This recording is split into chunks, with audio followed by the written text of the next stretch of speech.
இதில் தான் நாம் இப்போது காசை வித்ட்ரா பண்ணி எடுக்க போகிறோம். அதோட ஒரு விஷயம் சொல்கிறேன், ரிமைண்ட் பண்ணி வச்சுக்கொள்ளுங்கள்.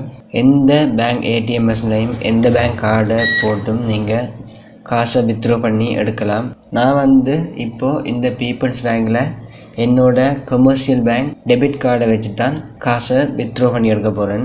இப்போ நான் கமர்ஷியல் பேங்க் கார்டை இங்கே இன்சர்ட் பண்ணுறேன். நீங்கள் உங்களோட பீப்புள்ஸ் பேங்க் கார்டோ இல்லாட்டி எந்த கார்டாக இருந்தாலும் இங்கே இன்சர்ட் பண்ணி காசை வித்ட்ரா பண்ணி கொள்ளலாம். இப்போ ஃபஸ்ட்டுக்கு உங்களோட லாங்குவேஜை சூஸ் பண்ணுங்கள்.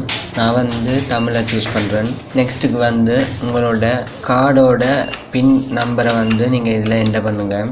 நான் இந்த பீப்புள்ஸ் பேங்க் கார்டை யூஸ் பண்ணாமல் கமர்ஷியல் பேங்க் கார்டை இன்சர்ட் பண்ணி தான் காசை வித்ட்ரா பண்ண போகிறேன். ஸோ அதால் நான் பிற அட்டைகள்ன்ற கிளிக் பண்ணுறேன். நீங்கள் பீப்புள்ஸ் பேங்காக இருந்தால் நார்மலாகவே உங்களோட நார்மல் செட்டிங்குக்கு போகும். ஸோ நான் இப்போது பிற அட்டைகளை கிளிக் பண்ணுறேன். இப்போது பணம் மீளப்படுதல்ன்றதை கிளிக் பண்ணுறேன். நெக்ஸ்ட் இதில் இல்லாத அமௌண்ட்டை தான் நாங்கள் வித்ட்ரா பண்ணி எடுக்க போகிறோம்னு சொன்னால் வேறு தொகைன்ற கிளிக் பண்ணுங்கள். இங்கே நீங்கள் எவ்வளோ காசு எடுக்க போகிறீங்களோ அதை சரியாக டைப் பண்ணுங்கள். உங்கள் பேலன்ஸை நீங்கள் சரியாக டைப் பண்ணதுக்கப்புறம் ஆமன்றதை கிளிக் பண்ணுங்கள். இப்போது உங்களோட நடைமுறை கணக்கா இல்லை சேமிப்பு கணக்கான்ற சூஸ் பண்ணிக்கொள்ளுங்கள். நான் சேமிப்பு கணக்கு. காசு எடுத்ததுக்கான ரிசீட் வேணுமான்னு கேட்குது. நீங்கள் தேவைப்பட்டால் ஆமண்டு கொடுங்க, தேவையில்லைன்னு சொன்னால் இல்லைன்ற கொடுங்க. இங்கே நீங்கள் கார்டை ஃபஸ்ட்டுக்கு எடுத்ததுக்கு பிறகு தான் காசு வரும்.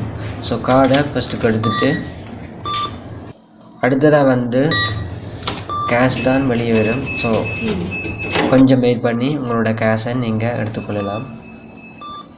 ஓகே, நான் 100 ரூபா தான் என்டர் பண்ணேன். ஸோ 100 ரூபா